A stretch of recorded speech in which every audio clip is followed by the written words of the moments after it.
Good morning, everyone. I'm Shauna. I'm one of the teaching pastors here, and welcome to our first week of The Measure of Success. Success can be measured in many ways. College degrees, salary, relationships, health. The list can go on and on. Well, I have another way. The number 5, as in 5 kilometers. And to help me explain what that means, I have my friend Danielle Green here with me to tell us more about it. Thank you, Shauna. Since 2003, Kensington has partnered with Pokot Outreach Ministries, otherwise known as POM, to reach the Pokot people of Western Kenya. One of the ways we serve the Pokot people is to help provide clean drinking water through our Hope Water Project ministry. And that brings us to the 5 kilometers Shauna was talking about. All right, Danielle, I think you can take it from here. I'm gonna go start training for this 5K. Good luck! Coming up on June 3rd, we're hosting our 9th annual 5K and Fun Run. This is for everyone of all ages. Whether you're an avid runner running a sub 5-minute mile, or just someone who'd like to have some fresh air and enjoy hanging out with some really cool people, this is a great way to support the beautiful people in Western Kenya from thousands of miles away. Woo! All right. Okay, well, I think I'm ready now. But training aside, this really is an incredible opportunity that we have to make a huge difference in people's lives. There are estimated to be over 1 million Pokot living in some of the harshest conditions on Earth, but we consider them to be family. And over the past 13 years, more than 135 wells have been installed. With each one, villages have grown, lives have been saved, communities have been formed, and thousands of people have heard the gospel for the very first time. Which is absolutely incredible. And having just been with the Pokot a few months ago, I witnessed firsthand the impact of clean drinking water. But I also saw how there is still so much more to be done. So grab your phones, put it on your calendar, lace up your favorite pair of running shoes, and join us on June 3rd. You can register by going to kensingtonchurch.org/HWP. And I gotta tell you, I look forward to the Hope Water Project 5K every year. And something else, though, that I'm really excited about is our upcoming women's retreat. Are you gonna be there? I wouldn't miss it. Cool, I'm also gonna be there. So women, whether you are young, single, married, an empty nester, seasoned, or somewhere in between, we invite you to join us for a few days away. It'll be a time to connect with other women, to adventure together, to discover beauty, to experience joy, and to grow in your faith journey. All women are invited to join us for our retreat on May 19th through the 21st at Spring Hill Camps. And men, we would love for you to invite the women in your life to come be a part of this incredible weekend experience. It's going to be an amazing few days where we will embrace rest, implore grace, and inspire love. We can't wait to see you and gather together as women at this year's retreat.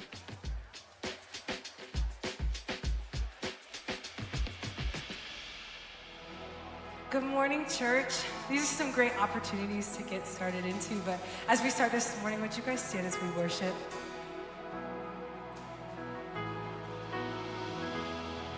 It's time for the sleeper to wake. It's time for the old winds to change.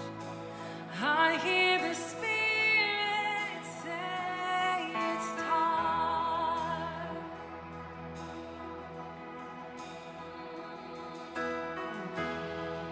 It's time for the dead man to rise.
we sit down, just turn to somebody near you and say good morning. Let them know what you're glad for with the sun coming out this next week and 70 degrees.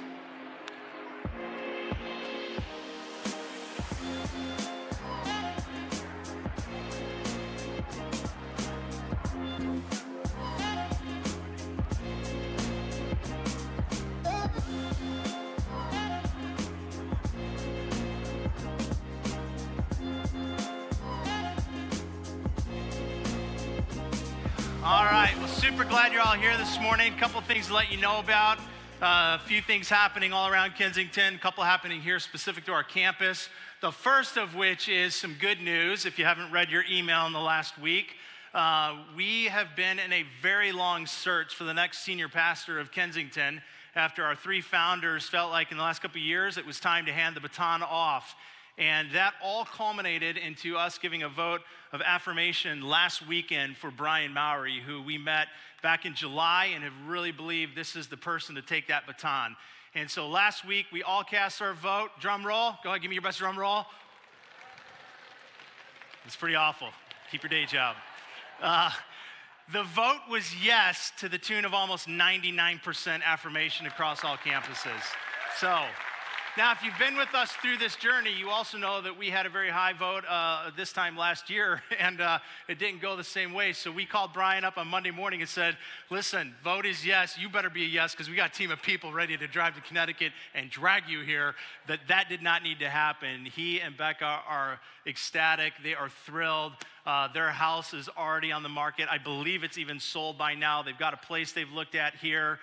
Their plan is to move here over the summer, and hopefully by July, and then boots on the ground probably in August, sometime early fall. So we are thrilled.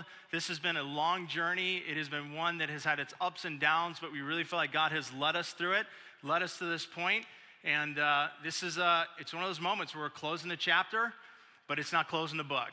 We're just flipping a page to a new chapter that we're all pretty excited about. So Brian will be joining us this summer, but he's going to be in and out of town and really starting to engage with the leadership, flying and driving from Connecticut and back home between now and when he actually relocates. So if you've not had a chance to get to meet him yet, he'll be here soon and you'll have your opportunity. So a few things here at the campus just to let you know about.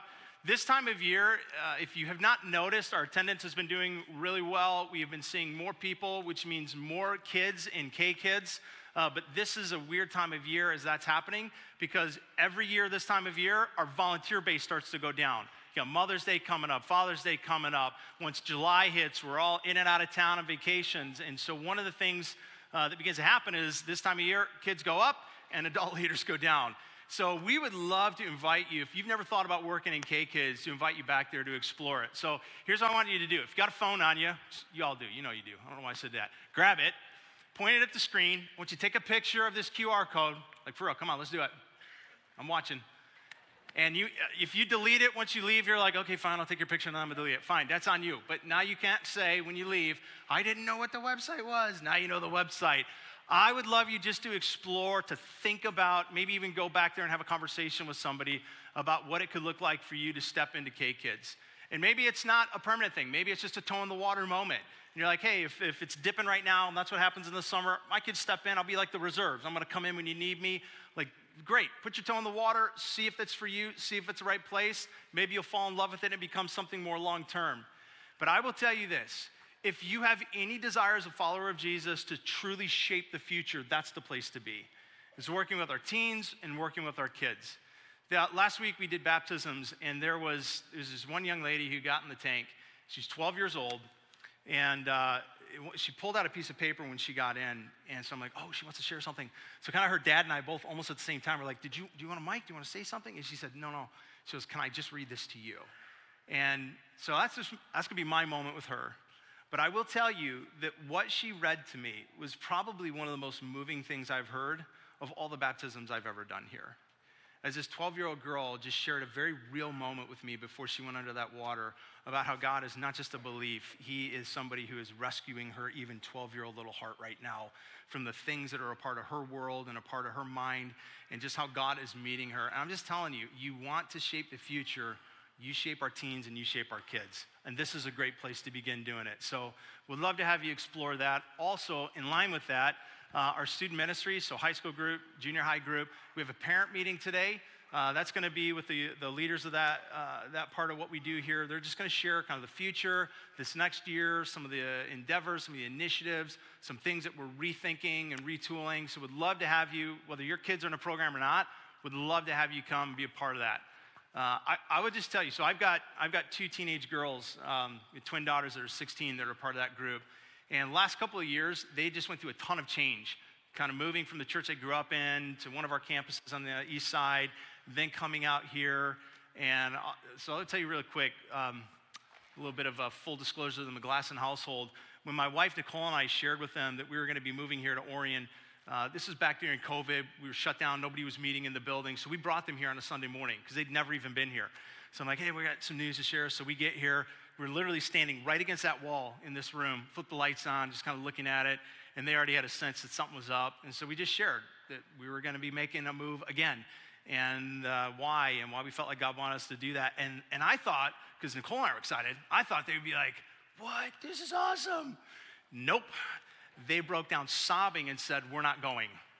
And I said, well, here's the problem. You also aren't driving yet, so you're going to have to go. So here's why I tell you that. They are a part of our high school group, and I don't think I could drag them away from it at this point. They have found real friends there. They have found real community. It has been a place that's helped them grow further in their walk with God, and it's something now that I don't think I could take away from them. So if your kids are a part of it, then you probably already know a little bit, but if they're not even, we would love to have you at the meeting. I'm going to be there. I'm going to be a part of it today just because I've got kids in it as well. So if you've got any questions about what we do with our high school and junior high, right after this service, just directly out these doors, the other side of that wall is a room called 1300. That's where we're going to be, and we'd love to have you be a part of that with us today. So, all right, so we're kicking off this series called Measure of Success. The reason is that we want to spend a couple of weeks really kind of leaning into the idea of success. How do we measure it? And do we measure it with the right measures, or should we reframe the way that we define what success is? So what we did to kick things off is we sent our very own Sam Anderson with a camera and a microphone to downtown Detroit, Campus Martius. It's funny because First Service laughed at that too. You guys know Sam. And so he went around just asking people, how do you define success? What is success? Are you successful? And this is Sam, so there were some things that stayed on the editing floor. But there was a lot of great responses and conversations that happened. So here it is. What is success? Hey, Kensington, Sam Anderson. We're going to connect with some people here on the street. We're at Campus Martius in Detroit. We're going to talk about success. How does our culture define success? How do you define success? Are you, in fact, successful? So let's go. Let's talk to some people. How would you say our culture defines success? By the media. By the media? You know, social media. Yeah. Having a culture, a positive culture, having a positive mindset, having people around you, really just have it. Well, we gotta cut. Huh? We gotta cut. Why we gotta cut? You're right on it, man. No. There needs to be something fulfilled. So there's a goal, and then that gets completed. Money, I guess, maybe. Money? Yeah. But I really do think that having a lot of people with different backgrounds and different perspective on life and just all different backgrounds really come together to do one thing is what it's all about. You know, Fast living, sports cars. Fast living, you know, the living a life like a rock star. Accomplishments and materialistic things, if we're being honest. Yeah. I would say status. Status? Yes. Okay, what do you mean by status? How far you get, maybe it'd be degrees or within a workplace, like titles. Okay, how would you define success? Not having to think about money. Okay, like you have so much of it? No. Just like, you know, like I don't have to worry about like either like rent or mortgage or any of that kind of stuff, and just like, I don't know, just like less stress, less worry. I'm working hard. Okay. Grinding. So I define success, there's a number of things. It could be financially. Obviously, money is always a good thing to have. Yeah. But just setting goals through life and hitting those goals. For me, it's impact. Okay. And the things that I'm doing, how they impact the community that I live in. Yeah. And how, you know, the people around me perceive me. Family. Okay. Family. I like that. Family. Family support. Being supported by the family. Yeah. Actually having a firm foundation. Yeah. You know, being able to actually standing on your own. Yeah. You know, not relying on individuals. You know, life of happiness, so whatever that might look like, whether it be experiences, Sometimes it's financial, but getting to a place where it's like I want to comfortably do the things, see the things. Giving back, I would say, is a part of it too. Would you consider yourself successful? Yeah, I suppose. Okay, why? I get to do basically, I'm comfortable with what I'm doing. Yes. Yes. Yeah. Okay, right on. I love it. Yeah. Would you guys consider yourselves successful? Yes. Yes. Yes. Okay. Getting there. Getting there, on the way. Yep. On the journey. Yep. Perfect. Thanks, dude. Cool. That's it. Appreciate you. Yep.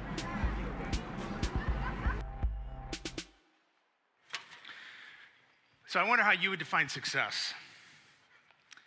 Matter of fact, I'd love you to do this. Take 1 minute, look at the person next to you, and give them one word that you think defines success. If you're married, just say, marrying you. Just a little tip. If you're single and sitting next to somebody you'd like to marry, say, would be marrying you.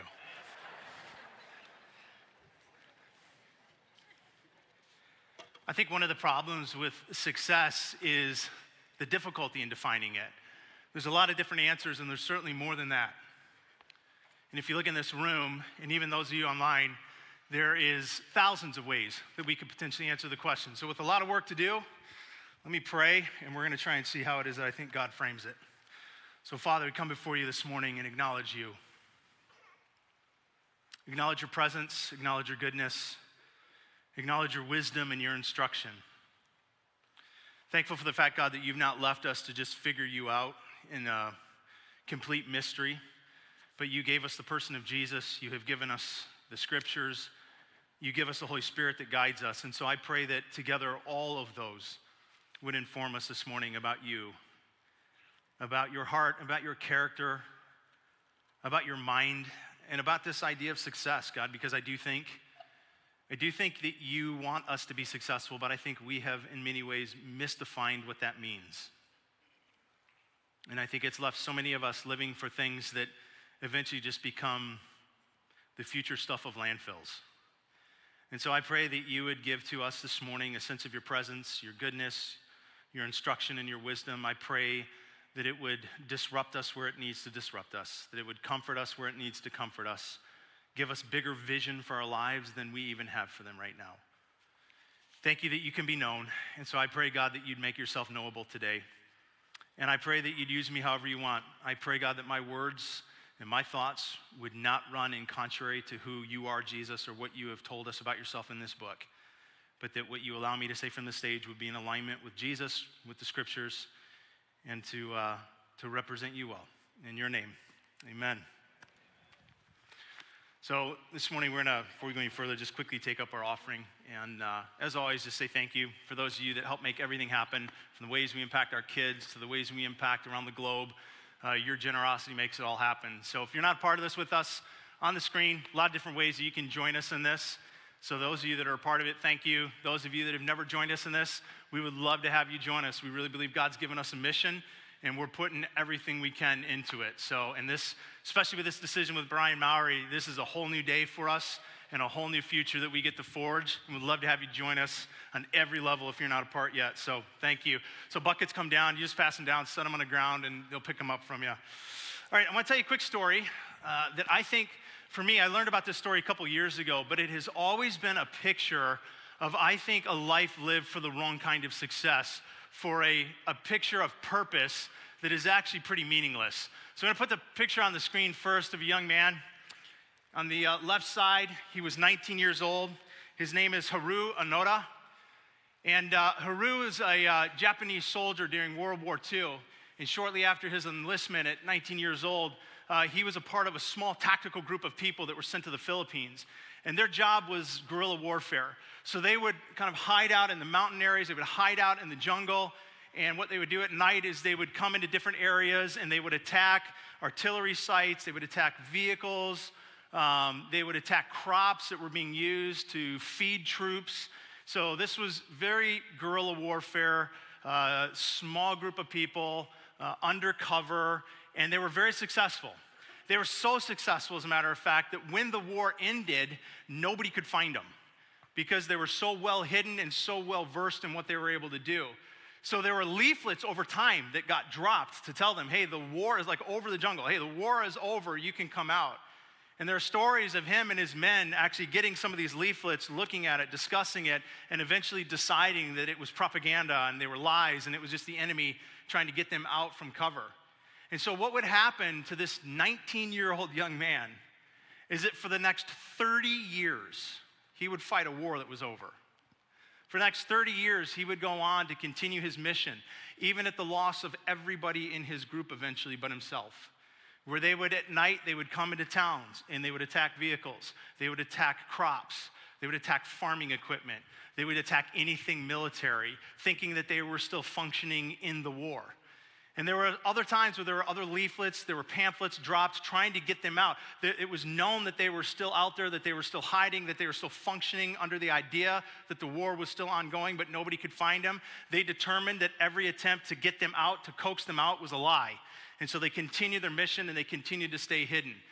Eventually what had to happen is that a group of people, a couple of journalists, some researchers, and even some other military personnel were convinced that they could find them and they could get them out. So one, I think it was a journalist, did actually find Heru, had a conversation with him, but he said that he wouldn't come out unless his commanding officer from during the war actually came and released him, who did in fact happen to still be alive. So they had to bring him to the Philippines so they could see him face to face and explain to him that in fact the war had been over for 30 years.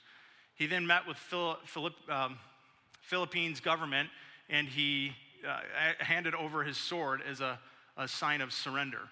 So he goes back home, and the story is as he goes back home, he enters a very different Japan, which you can imagine 30 years later it very much was.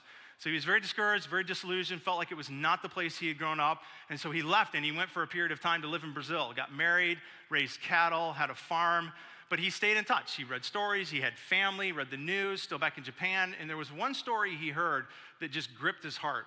It was a teenage boy that for whatever reason got angry enough at his parents that he murdered them. And so all of this history of Heru having gone back home, being frustrated with what he saw about the change in his country, leaving, reading stories, reading that particular story, he decided it was time to go back home. So he did. He ended up moving back to Japan after about 5 or 6 years in Brazil. And part of what he then did for many of the things he accomplished throughout the rest of his life, including becoming a public servant, was he opened up a series of camps called the Anoto Outdoors Farms. And they were camps established for the specific purpose of helping young struggling teens to overcome whatever issues and whatever trauma and whatever things are going on in their life. And what's interesting to me when I heard the stories, I wondered for how many of us are we possibly living our lives like Heru? We're living our lives for something that doesn't need it. We're living our lives fighting a war that's over. We're living our lives for a sense of success, stay my post, continue to live out my orders. We're living our lives for a sense of success that in fact is not successful at all. And how many of us, if that's true to any degree, run the risk of what Heru ran the risk of at one point, which was never living his life for a greater purpose? Had he stayed in that jungle, had he stayed in those woods, had he determined to die like all the rest of his men, believing that the war was still in fact ongoing, how many other young men and women back in Japan would not have been loved on, served, cared for, and helped by the camps he eventually started? When you talk about success, one of the dangers of success is not merely failure. We always juxtapose success with failure. Francis Chan once said something that's one of the most disruptive things I've ever heard about success, though, on your screen. Francis Chan said that our greatest fear should not be of failure, but of succeeding at things in life that don't really matter. Like, what's worse than living a life marked by failure is a life of success at things that didn't matter, which is the risk that Heru ran until finally somebody was able 30 years later to bring him out of those woods. One of the things that I think we have an opportunity to do right now is to pause a little bit in our lives and try to reframe the idea of what success is and how we measure it. And I think we have the opportunity to do that because of what our world has gone through in the last few years. If you think about it, we get times throughout life where we get to pause and kind of ask the questions like, what really matters? What am I living for? What really is success? It happens every time we go to a funeral. We have these brief moments where we think, man, am I really loving people well? Am I living for what matters? And then 3, 4, 5 days later, for most of us, we kind of go back to quote unquote life as usual. Sometimes it's less traumatic moments in life that just become a gift for us to think, like, am I really living for what matters? Am I really living a life that indeed is marked by success?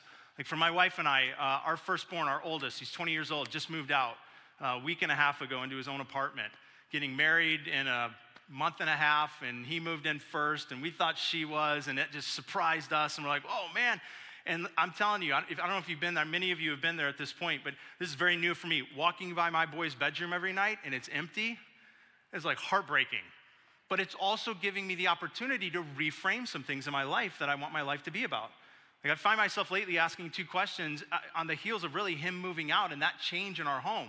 One of those questions is, what am I not doing right now in my life that 5 years from now I'm gonna be disappointed in myself if I don't do? I've had a vision to write a book for years. I'm only about 30 pages in and I just keep kicking it off because I've got so many other plates that I'm spinning. And I really feel like lately, especially in the way that my son moving out has kind of reframed some things for me, like I don't want 5 years from now to regret it. I don't want 5 years from now to say I didn't make any progress. But it's creating this question in my mind too. Who don't I want to disappoint in my life?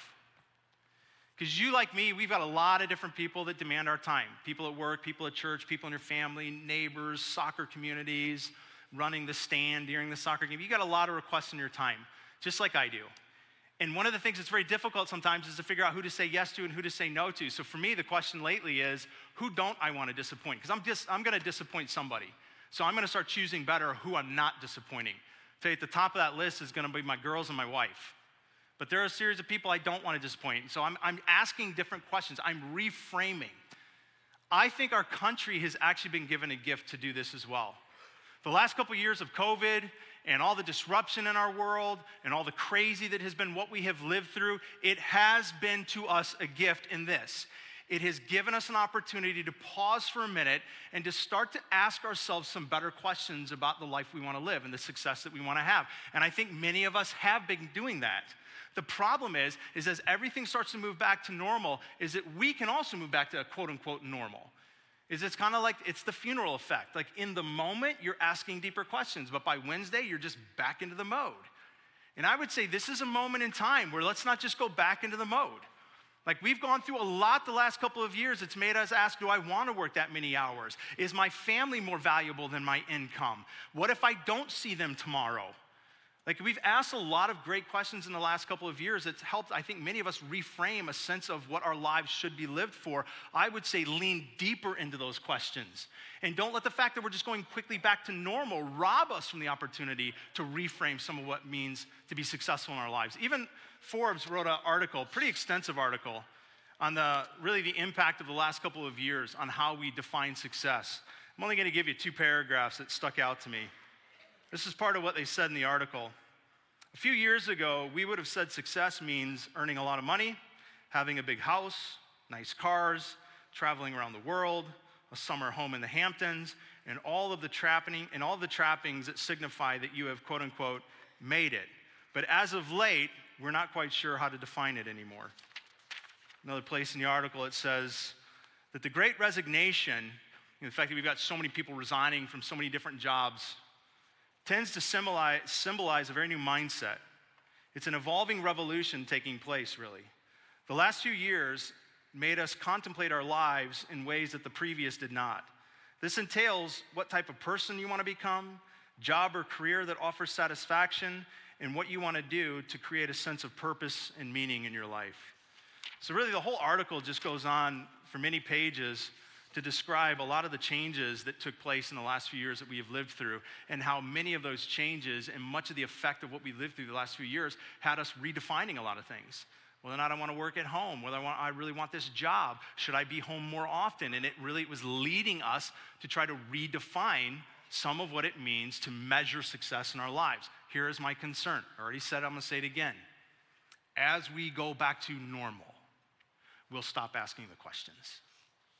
So there's some common language that we tend to use. It's going to be Illustration Sunday here. That is wrapped in what we mean by success. So one of the common pieces of language we use when we talk about success is climbing the what? Thank you, because if you wouldn't have got that, this would be a group that needs some help. Climbing the ladder. Now, here's what's interesting about climbing the ladder. For one, there's a lot of different ladders in life. There's a lot of different things that become the ladders, whether it's a financial ladder, whether it's a relational ladder, whether it's you fill in the blank ladder. There are a lot of ladders in life, and there's a lot of different sizes to the ladders. And the ladders begin when you're pretty dang young. This isn't something that happens when you're in your career, you've graduated college. This happens from the earliest time that you start walking and talking and having the ability to be any level of self-independent. For example, the first ladder you learn to climb is the stool at the sink. And the first ability to get over that ladder and conquer it is when you don't need the stool for the sink anymore.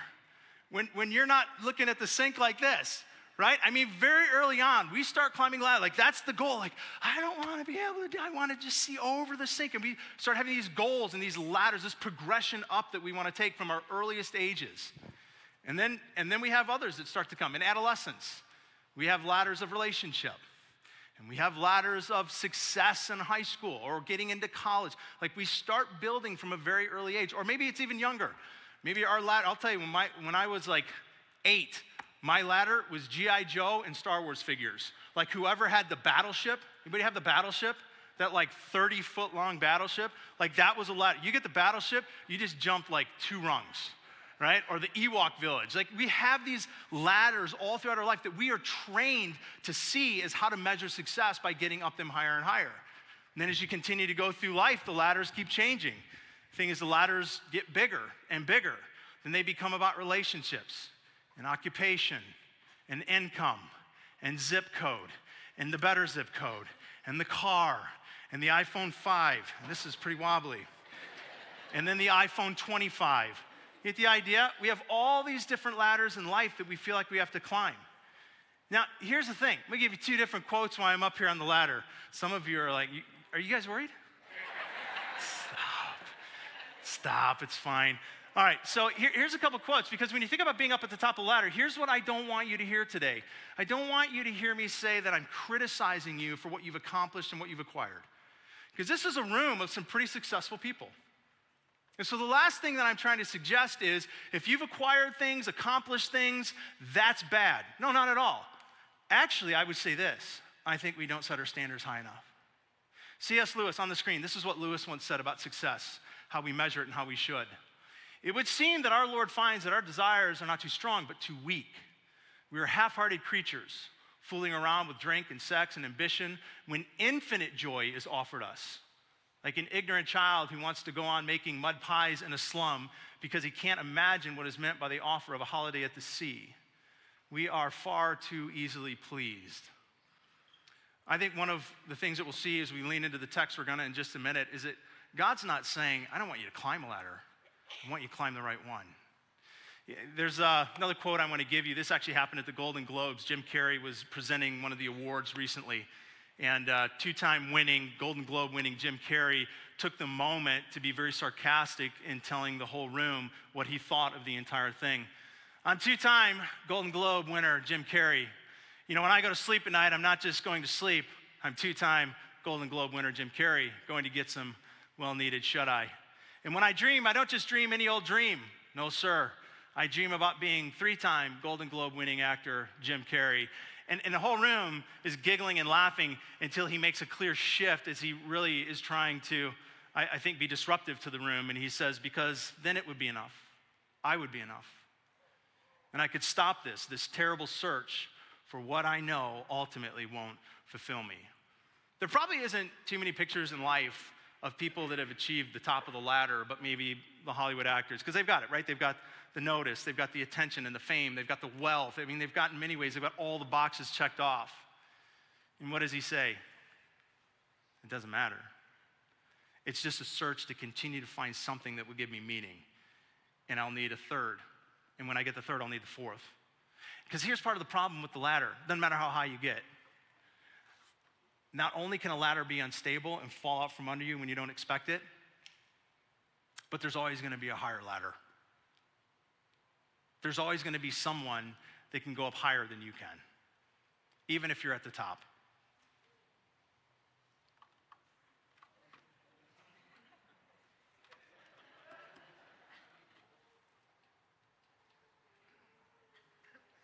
Maybe.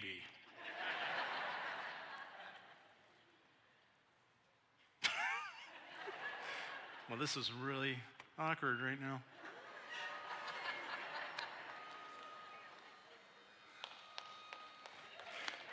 Yeah, thank you. But isn't it true? No matter how high you get on the ladder, there's always somebody that can go higher. And if this is our measure, you're going to always get outrun. Thanks, Luke.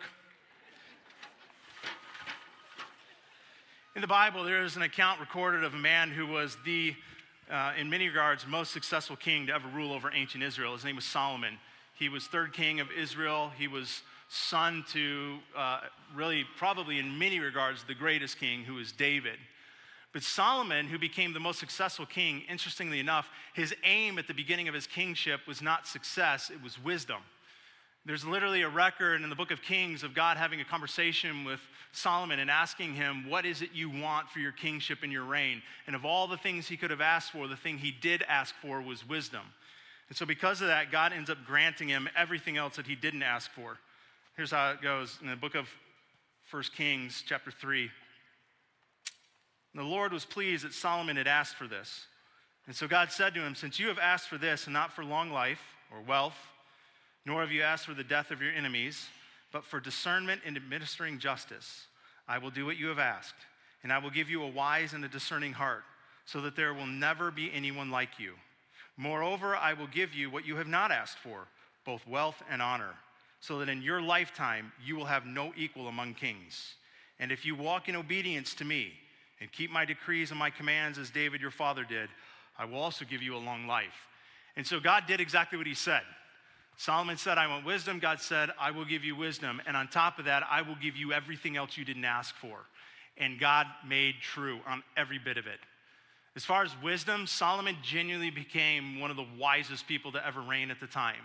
Other kings and queens from other land would come to him for advice and for counsel. He would sit and he would judge the nation and his own people. He would decide between matters of law and injustice. Like people, he was known around the world as somebody whose advice you wanted, and he was highly sought after.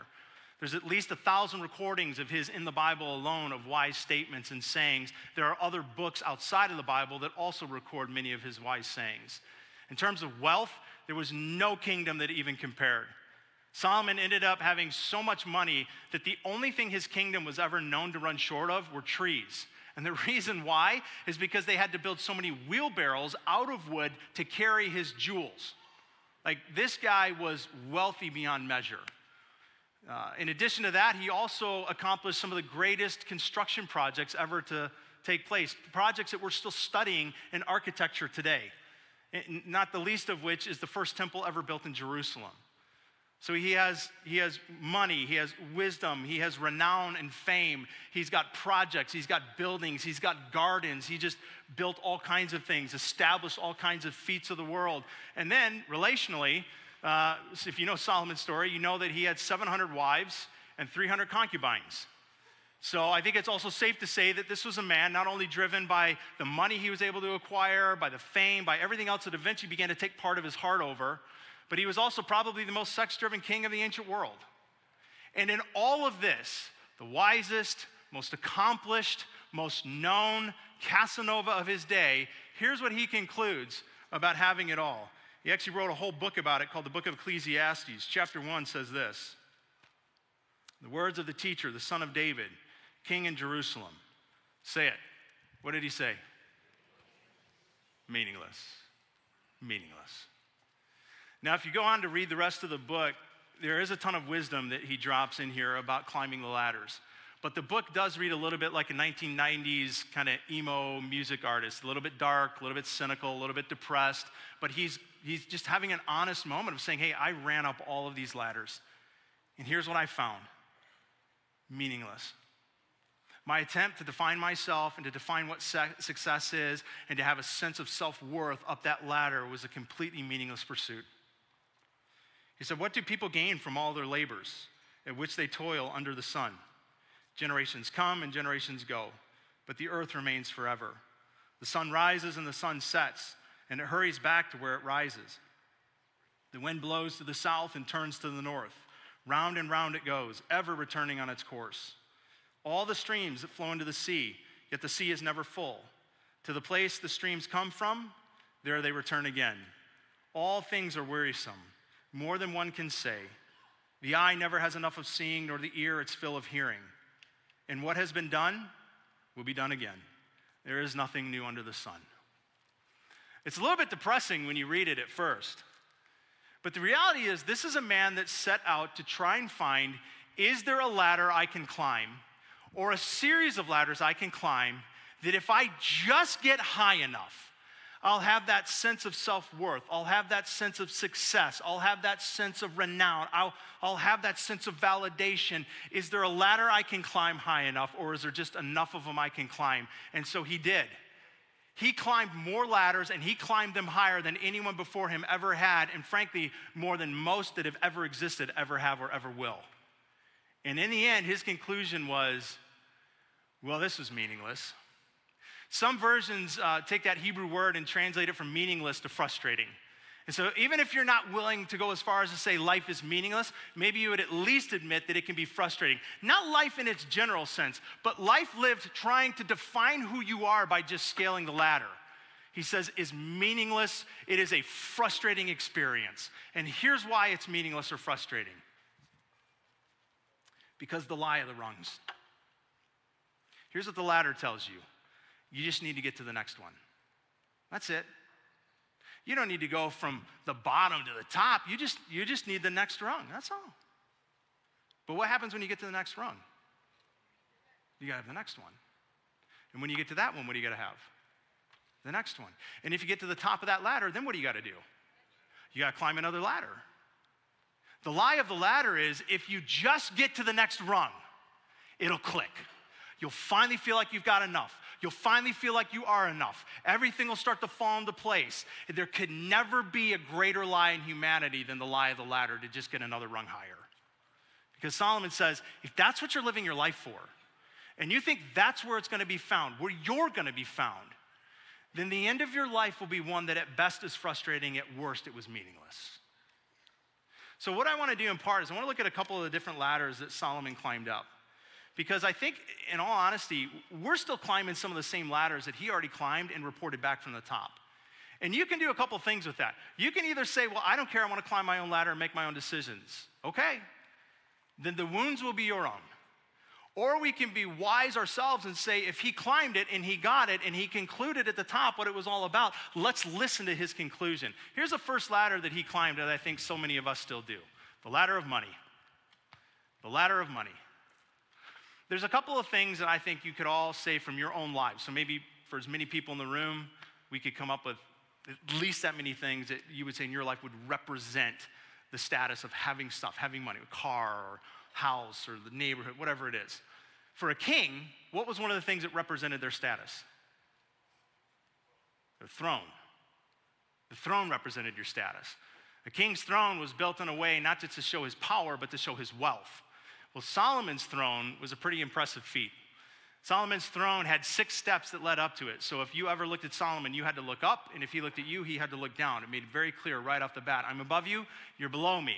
On each step going up to his seat, there was a golden eagle on one side and a golden lion on the other that looked at each other. As a matter of fact, there was a series of mechanisms. I want you to hear this. I'm going to read it. This is a description of his throne and what it did. There were mechanical tricks that allowed that when the king reached the first step, there was an ox that stretched forth its leg on which Solomon would lean. A similar action taking place in the case of every animal on every step of the 6 steps.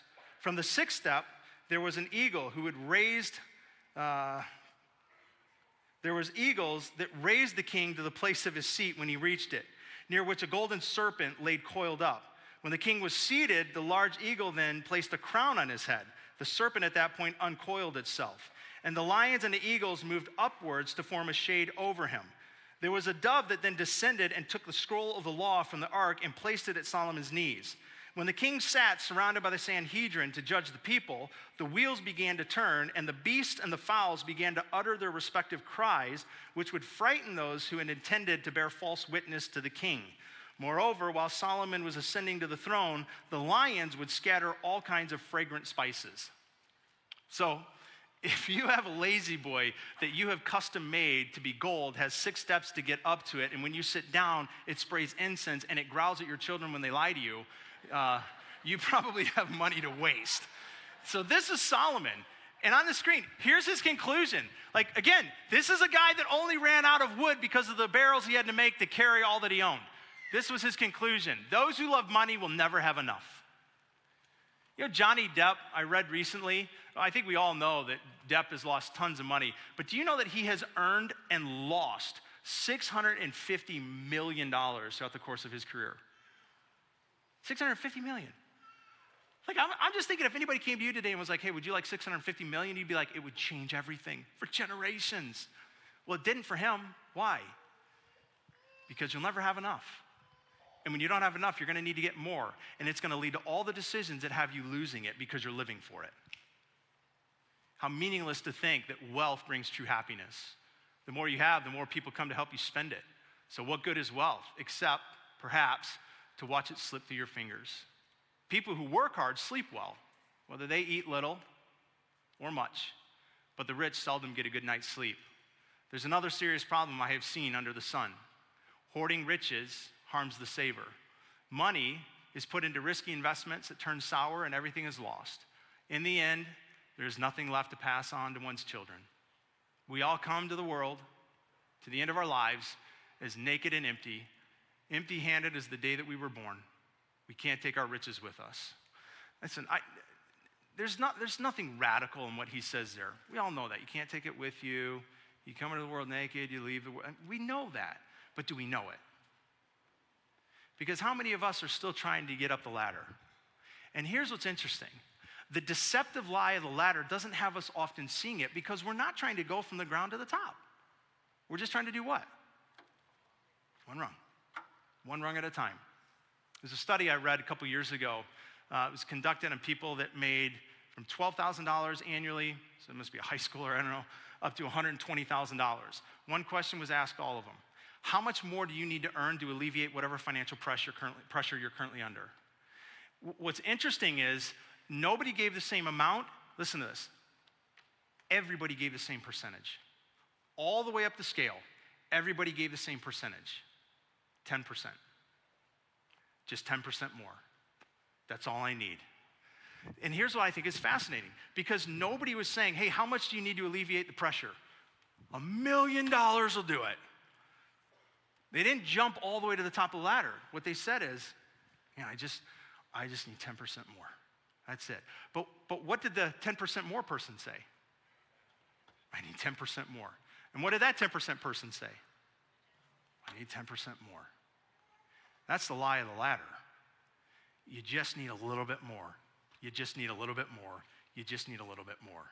And Solomon's conclusion was this: it's meaningless. If that's what you're living your life for, if that's where you're going to find your measure of success, you're going to live a very frustrated life and potentially a very meaningless one.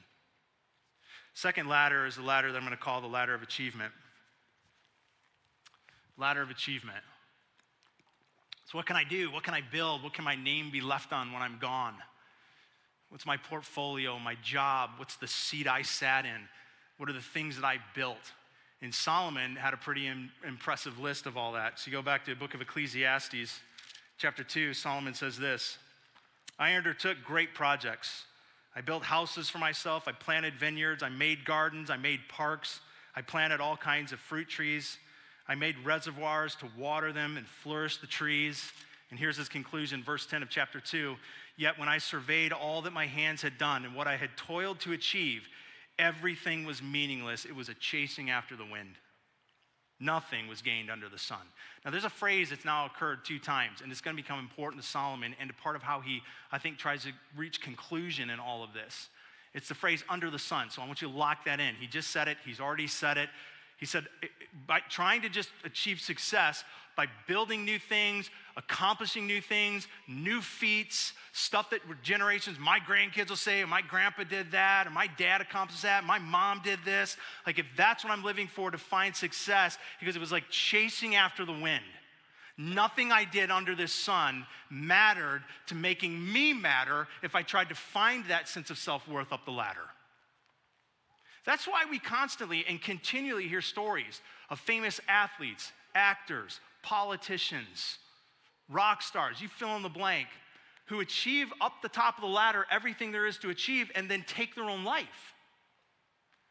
Because what they didn't find at the top of the ladder was what they were pursuing, which was all of those rungs to ultimately lead to a sense of self-worth and validation and success and meaning. And they got up there and were so desperately disappointed that they didn't even want to live anymore. Because the accomplishments, if that's what you're living for to define you, it won't. Last ladder is this one. It's the ladder of pleasure and image.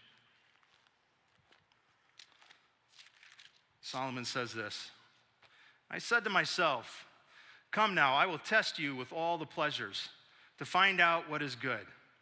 But that also proved to be meaningless. Laughter, I said, is madness. And what does pleasure accomplish? I tried cheering myself with wine and yet embraced folly. So this is a guy, actually, even if you go down to, let me go back, verse 10. I denied myself nothing my eyes desired. And it pretty much sums it up. Well, what was the pleasure he sought? Whatever he looked at.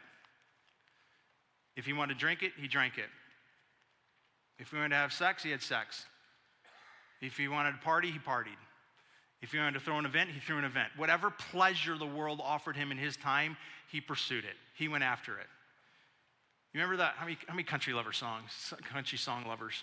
Yeah. You remember the one, I got friends in lowly places where the whiskey drowns and the... You guys tried that one too, huh? Okay. I mean, that was his life. Like, he lived that song. He drank it, he tried it, he slept with it, and guess what? At the end, he said, I gave myself denial of nothing. If I laid eyes on it, I consumed it. And it was meaningless. Even that didn't do it. There are so many of us that are still wrapped up in the idea that it will be the next pleasure that will make us finally feel satisfied. The next thing. If I could just experience this. And it's not all the vices either. Sometimes it's just if I can have the right vacation, get the right car, get the right hobby and the right stuff and the right thing. There's just all these, the pleasures that you think, if I could just get those things, then that's gonna do it for me. But it's not just pleasure, it's also a sense of image. Like we believe that if people just acknowledge us, they see us, they validate us, if other people validate us, then that's what we'll do it. And so many of us are still chasing everybody else's validation. Well, this was a guy that was supremely validated. People were reading his books and reading his blogs, and they were listening to his podcast. Like this guy, everybody knew and everybody wanted to be a friend with. And in the end, meaningless. You know, I think when it comes to image, I think we as Americans have a very unique struggle with this one. Maybe even a way that the rest of the world doesn't to the same degree. And here's why I would say that. There was a study that I read a couple weeks ago that was put out by Lego in an attempt to try and find what new toys can we build, what new Legos can we build. So they asked a group of adolescents from different places in the world one question, which is, what do you want to be when you grow up? Probably hoping that that answer would give them the next toy to build. You know, the adolescent age bracket that they asked in China, the overwhelming answer to that question was an astronaut. In the United States of America, the same age demographic, the answer was overwhelmingly a social media influencer. We have become a generation, and I'm not speaking just younger. We have become maybe I should say culture of people who have become so self-absorbed by the tools of our culture that I don't think we even realize how much we're trying to climb the ladder of image. We want people to see us a certain way. And we will do everything, desperately everything, to try to get people to see us a certain way. And we end up living so phony so often, a plastic version of who we are. We post the right picture, but we keep back the real picture. And we live for the right image. Solomon said, I had all the pleasure, I had all the image, and at the top of that ladder, it was a frustrated, meaningless reality. You could keep going on and on. You could put 20 more ladders up here and give them different definitions, and the result's gonna be the same. At the top of every single one, meaningless and frustrated, if this is how we're trying to define success. So how do we define success? So that's gonna be the next couple of weeks, really, is leaning into a reframing of success. But I wanna just real quick toe in the water. Here's what Solomon says. He starts to drop it right away in the first couple of verses. Verse 3 of chapter 1. What do people gain from all of their labor at which they toil under the sun? What Solomon is saying is there has to be a way to live for something more than just what's under the sun, all the pursuits of this world. As a matter of fact, in verse 11, he begins to tell us what that means and how we would live for more than just under the sun. Verse 11 of chapter 3, he has made everything beautiful in its time, and he has also, this is it, set eternity in the heart of the human. Yet no one can fathom what God has done from beginning to end. So here's what part of Solomon I think is going to conclude ultimately is, how do we live for more than what's under the sun? You have to live for what's above the sun. What's above the sun? The reality that this life does not terminate on itself. This life is not all there is. There is more to this life. And it's not the way we think of it in the church so often. Oh yeah, it's heaven. It's heaven for when I die. No. It's eternity for how you live now. Eternity is not just where we go when we die. Eternity is supposed to be the set of lenses, a bigger reality to this life that overlays this life to help us make decisions in the here and now because of the yet to come. It is a reality that there is so much that we are living for right now that does not go with us. It goes to the landfill one day. Most of what we define in life as success and achievement and as arriving, it will rot in a dump after you're gone. You're just accumulating stuff that's going to go over there one day, right down the street. And what Solomon would have us understand is we have to live lives where our focus is not just for the things under the sun, it's for what's above the sun. So here's what I mean. I'll give you a little bit more definition. If we're living our lives simply for the temporal pleasures of here and now and accomplishments of here and now, and we are doing so primarily to our own personal benefit, that's a life that's going to be meaningless. That's a life living simply for the latter. That's not a life saying there is more to come. How do I treat this life differently because of what's yet to come? How do I build a wealth for eternity that will move with me when everything else here stays and rots? C.S. Lewis, matter of fact, here, one last quote from Lewis, I think is so powerful about the reality of how we live now in light of eternity. Lewis once said this: if you read history, you will find that the Christians who did the most for the present world were precisely the ones that thought the most of the next. See, I'm not saying that we just live like weird Christians that put our focus so much in eternity that we ignore everything around us. I'm saying we live so much in light of the fact that this world is not all there is, that eternity influences how we live here and now. The decisions we make, the relationships we have, what we pursue, how we define success, how we define self-worth. So here's two questions I want to give to you. And our band's going to come out, we're going to do communion, and we're going to end with two songs this morning. Two questions I think can help reframe maybe our mindset to not just live for the temporal here and now, but to live in the temporal in light of eternity. Question number one, it's a question of purpose on your screen. It's simply this question: what am I doing this for? Whatever this is, whether it's a hobby of yours, whether it's a relationship you're pursuing, whether it's a thing you're asked to be a part of, whether it's your job, whether you fill in the blank, this is big and broad. You ask yourself at any given time, whatever you're doing, what am I doing it for? And if your answer, and only you can answer it honestly in the depths of your own soul, if your answer is, I'm doing this to get another rung higher, wrong answer. Because that doesn't go with you. That won't define you, that will leave you miserable, and it will leave you frustrated. Like, what are we doing it for? Whatever this is, it starts to peel back the layers of the purpose of your life. What are you doing your job for? Now you might go, well, I work in a business that has nothing to do with spiritual things. I had a guy come talk to me after the first service who works in the trucking business. And he said, I want to take this message back to my company and make them all watch it. Because I want our company as a trucking company to live for higher purposes. Like, so this isn't about do you work in a church or not in a church. This is about whatever God has given you to do. Whether it's play, whether it's work, whether it's relationship, what are you doing it for? And if it's simply so somebody will notice, so you'll feel better about yourself, so you'll feel like you get to that next rung, meaningless. Here's a second question, and it's a question of person. Who are you doing it for? Because if your answer is, again, Only you'll know in the depths of your own soul. If the answer is honestly for myself, meaningless. As followers of Jesus, may we truly never forget that our God came to this world and did not say, do for me, he did for us. He gave up everything for us. You talk about a throne. There is no higher throne. And yet he couldn't have stooped lower. As followers of Jesus, our lives cannot be marked by the selfish tendencies of our sinful nature or of the world norm. It must be marked by the sacrificial nature of Jesus Christ that says, I do it for the other. And the more and more we answer the question, who am I doing this for? Is, well, I'm doing it for me. That's a meaningless ladder to climb. But the more and more that you do it for the other, guess what you find? You also find meaning, purpose, and joy for yourself. So there's a gentleman in our community. His name is Drew. How many of you have ever had a cup of coffee here? Show me your hand real quick. You may not know Drew personally, but you've drunk the coffee he makes. Every single Sunday morning without fail, when I come in here, Drew's already here. Down in the cafe, making coffee. He's one of those kind of guys that's very much in the background.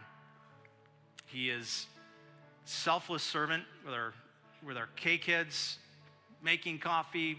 I heard this morning from a woman that said he drove by her house and called her up. He said, hey, I saw there's a tree that fell down in your backyard. Can I come and take care of that for you? Like just one of those type of people. He's always looking out for somebody else, always serving somebody else, and always in the background. He's the type of person that never looked for the attention. Well, part of this is to celebrate the way he lived and also let you know that last Friday, for reasons we don't know, Drew suddenly lost his life. But this was a man who made an unbelievable impact in our community because of, I think, how he ultimately answered those two questions. Why am I doing this? And who am I doing it for? And he was somebody that forever will be missed from our community, but I really believe has left a fingerprint that will never be erased. Because this was a guy that was not living his life for the latter, but he was living it for the other. He was living it in light of eternity. And I think this is a man that stood before Jesus last Friday and heard, well done, my good and faithful servant. This morning we're going to take communion during the last two songs. And one of the reasons I wanted us to take communion, particularly this Sunday, is there's a place in the Bible where the Apostle Paul writes that it was for the joy that was set before Jesus that he endured the cross and scorned its shame.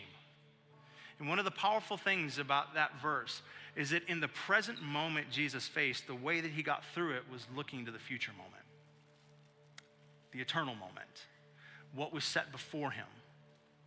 And do you know what that was that set before him?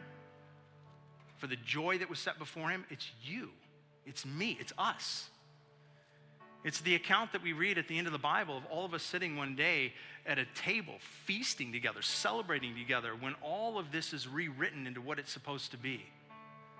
It was Jesus' focus on that eternal reality that gave him the strength, the wisdom, and the know what to do in the present moment. That's why eternity isn't just dreaming about heaven one day. It's having a focus enough to realize this life is not all there is and let the next inform it and how we should live it. So God, I pray that you this morning would be present through the rest of this time, but also, God, especially as we just celebrate communion. As we're ready and as we get from our seats and make our way up to the tables that are around the room, let there be a very deep, real sense within our hearts of you, our God, who got off of his throne, who humbled himself to the cross, but who endured the cross as he set his sights on the future joy that was to come and still is. Thank you for Solomon. Thank you for his wisdom that didn't just end with him, but he passed to us. May we be wise enough to learn from him. In Christ's name, amen.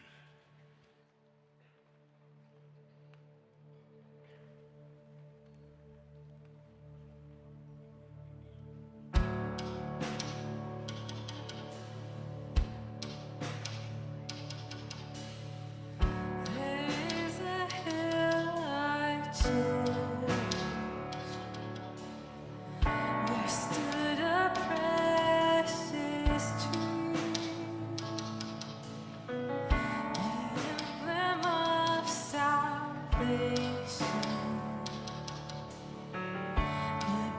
of Calvary. How is it I should profit while he is crucified? Yet as his life was taken, so I was granted mine. My wealth is in the cross. There's nothing more I want than just to know his love. My heart is set on Christ, and I will count all else and loss.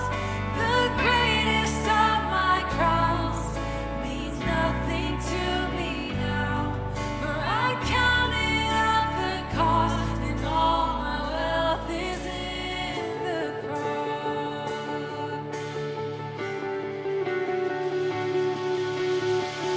I will not boast in riches.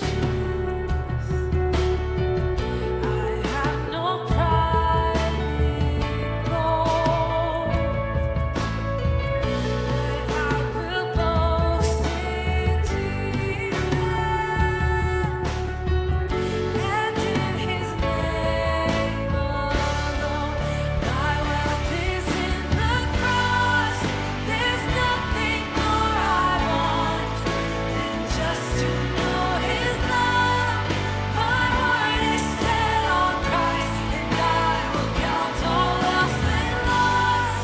The greatest of my crowns means nothing to me now, for I counted up the cost, and all my wealth is in the cross. All my wealth is in the cross.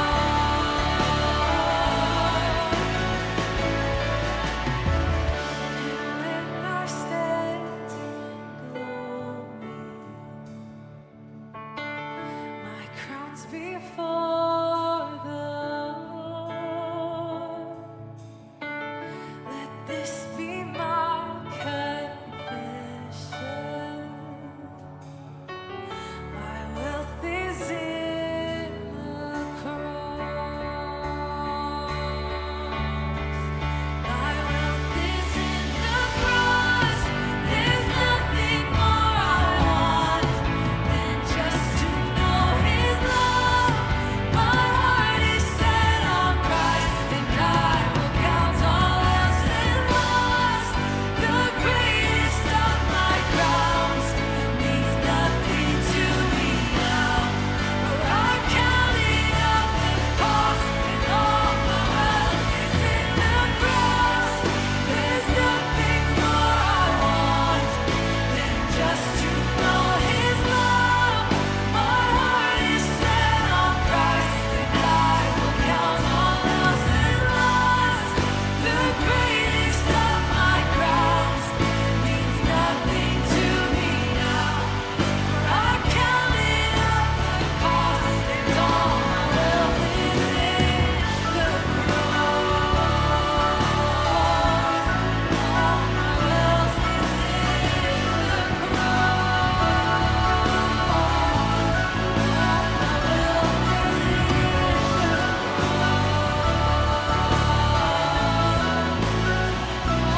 All right, next week we're flipping the script. If this week is looking into eternity to define the moment, next week it's how do we live in the moment. So hope you'll join us next week. Thanks for being here this morning.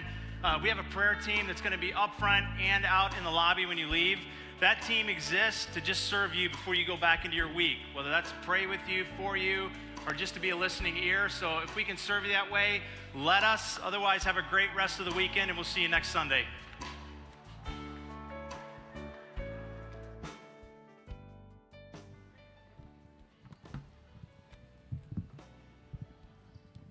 You are awesome.